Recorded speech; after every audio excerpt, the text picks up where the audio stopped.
गाबोहे की भूतिया ट्रेन, एक राज और हिम्मत की कहानी। आयशा गुमर और उनकी दोस्त नादिया एक मिशन पर थे। वो अपने शहर के मुज़ाफ़ात में मौजूद तर्कशुदा रेलवे स्टेशन के बारे में सच्चाई जानने के लिए पुरज़्म थे। मकामी लोग सरगोशियों में एक ऐसी भौतिया ट्रेन की कहानियाँ सुनाते थे जो साल में सिर्फ एक बार नमूदार होती है और उन मुसाफिरों की रूहें लेकर जाती है जो बगैर किसी निशान के गायब हो गए थे। ये एक ऐसा अफसाना था जिसने बचपन से ही उन बच्चों के तख़य्युलात को मसहूर कर रखा था। स्टेशन पर अजीब खामोशी छाई हुई थी। सिर्फ हवा की आवाज़ थी जो टूटे हुए खिड़कियों से सीटी बजाती हुई गुजर रही थी। हवा में नम मिट्टी और बोसीदा लकड़ी की बो भरी हुई थी। तीनों में सबसे बहादुर आयशा एहतियात से प्लेटफॉर्म पर कदम रखती है। इसका दिल तेजी से धड़क रहा था। उम्र, जिसके भूरे बाल बिखरे हुए थे और चेहरे पर हमेशा की तरह शरारती मुस्कुराहट थी, आयशा के पीछे पीछे चल रहा था। इसकी नज़रें सायों में हरकत तलाश कर रही थी। नादिया, जो सबसे ज्यादा मोहतात थी, उनके पीछे पीछे चल रही थी। इसका हाथ उसके बैग को मजबूती से पकड़े हुए था। वो स्टेशन का जायजा लेते रहे। उनके कदमों की आवाज़ सुनसान जगह में गूंज रही थी। उन्हें एक धूल से अटी हुई टाइम टेबल मिली जिसके सफ़हात वक्त की मार से कमज़ोर हो चुके थे। इसमें ऐसे मकामात दर्ज थे जैसे खोई हुई उम्मीद और भूले हुए ख्वाब, ऐसी जगहें जो सिर्फ उनके ख्यालात में मौजूद लगती थी। लेकिन जैसे ही उन्होंने मज़ीद तलाश शुरू की, उन्हें कुछ अजीब सा महसूस हुआ। ट्रेन वहाँ नहीं थी। उन्होंने इसे देखा था लेकिन अब वो गायब हो चुकी थी।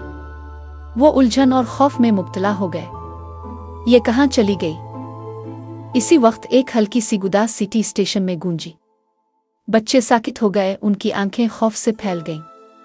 ट्रेन वापस आ रही थी। वो तेजी से प्लेटफॉर्म की तरफ दौड़े। उनके दिल जोर जोर से धड़कने लगे। ट्रेन आहिस्ता आहिस्ता स्टेशन में दाखिल हुई। इसके पहिए पटरियों पर घिसकते हुए आवाज कर रहे थे। खिड़कियां एक अजीब सब्ज रोशनी से चमक रही थीं और उसके अर्द गिर्द की हवा में लर्जिश और बिगाड़ का सा असर था। बच्चे खौफ से साकित थे लेकिन उनके अंदर कुछ था, मुहिम जोई का एहसास और तजस्सुस, जो उन्हें आगे बढ़ने पर मजबूर कर रहा था। वो एहतियात से ट्रेन में चढ़ गए। अंदरून ट्रेन अंधेरा और गर्द आलूद था। मांद पड़ी मखमली नशिस्तें और छत से लटकते हुए मकड़ी के जाले नजर आ रहे थे। हवा में एक अजीब सी बासी बो भरी हुई थी जिससे उनकी नाकों में खारिश होने लगी। ट्रेन खाली थी सिवाय एक शख्स के जो आखिरी डब्बे में बैठा था। वो एक बूढ़ी औरत थी, कमजोर और नातुवां सफेद बालों और उदास थके हुए चेहरे के साथ। इसने एक लंबा सिया लिबास और एक शाल ओढ़ी हुई थी जो उसके कंधों को ढांपे हुए थी। वो खिड़की से बाहर देख रही थी। इसकी नजरें दूर उफुक पर जिमी हुई थी। आयशा, उमर और नादिया एहतियात से इस औरत के करीब आए। वो घबराए हुए थे लेकिन उन्होंने पुख्ता इरादा किया था कि वो जानकर ही रहेंगे कि ये औरत कौन है और वो भूतिया ट्रेन पर क्यों थी। औरत ने इनकी तरफ देखा। उसकी आंखों में एक गहरा दुख छुपा हुआ था। वो मध्यम सी सरगोशी के अंदाज में बोली। इसके अल्फाज आहिस्ता और गौर तलब थे। मेरा नाम एली नूर है, इसने कहा। मैं अपने खोए हुए महबूब को कई सालों से तलाश कर रही हूँ। इसने उन्हें एक अलमनाक मोहब्बत की कहानी सुनाई, एक ऐसी मोहब्बत जो तकदीर ने छीन ली थी। वो इस ट्रेन पर थी जब ये एक खौफनाक तूफान में फंस गई और उसका महबूब समंदर में गुम हो गया। वो तब से इसे तलाश कर रही थी। हर साल इस भूतिया ट्रेन में सफ़र करती, इस उम्मीद पर कि शायद इसे दोबारा मिल जाए। एली नूर की कहानी ने बच्चों के दिलों में हमदर्दी की एक लहर दौड़ा दी। वो इसकी मदद करना चाहते थे कि वो अपने खोए हुए महबूब को तलाश कर सके। लेकिन कैसे? ट्रेन चल रही थी और उन्हें नहीं मालूम था कि ये कहाँ जा रही है। उन्होंने डब्बे के अर्द गिर्द देखा, उम्मीद करते हुए कि शायद कोई सुराग मिल जाए। अचानक उमर ने एक छोटा सा लकड़ी का डब्बा देखा जो एक नशिस्त के नीचे छुपा हुआ था। इसने इसे उठाया और खोल दिया। अंदर उन्हें एक मध्यम सी तस्वीर मिली जिसमें एक नौजवान आदमी के नर्म आंखें और मुस्कुराता हुआ चेहरा था। ये एली नूर का खोया हुआ महबूब एक आदमी था जिसका नाम विलियम था। बच्चों को एहसास हुआ कि ये ट्रेन सिर्फ एक भूतिया ट्रेन नहीं थी बल्कि यादों की ट्रेन थी। ये एली नूर को इस जगह ले जा रही थी जहां इसने आखिरी बार विलियम को देखा था। उन्हें मालूम था कि उन्हें इसकी मंजिल तक पहुंचने में मदद करनी है, लेकिन वो ट्रेन को कैसे रोक सकते थे? उन्होंने डब्बे के अर्द गिर्द देखा, किसी लीवर आ बटन की तलाश में।